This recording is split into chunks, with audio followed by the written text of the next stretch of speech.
Bonjour et bienvenue à cette première journée professionnelle du label Bienvenue en France, organisée dans les locaux de l'INALCO à Paris. Cette journée aura pour objectif de faire un pré-bilan du label et d'initier la réflexion sur les grands axes du label à l'horizon 2024.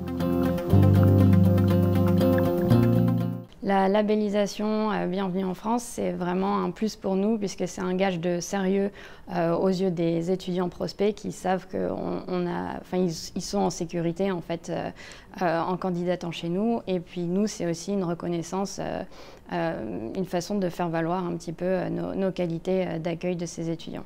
Alors l'intérêt pour l'établissement, à l'occasion du lancement de cette opération de label, était de se questionner nous-mêmes sur notre performance au sein de l'établissement et surtout de mettre en synergie tous les acteurs de l'accueil des étudiants internationaux. Le pilotage a été très centralisé, président, directrice générale des services, parce qu'il fallait mobiliser tous les services de l'université.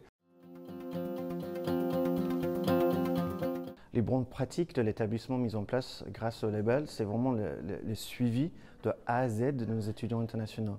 Par rapport au buddy programme qu'on a en place, on a des étudiants qui passent à la gare d'Angers pour occuper les étudiants, qui amènent dans leur appartement. Si je dois ne cibler qu'une seule pratique mise en place pendant la labellisation, ce serait effectivement repenser l'existant et je pense notamment à la digitalisation de notre livret d'accueil qui permet effectivement aux étudiants de répondre aux questions des étudiants en amont avant d'arriver dans notre école.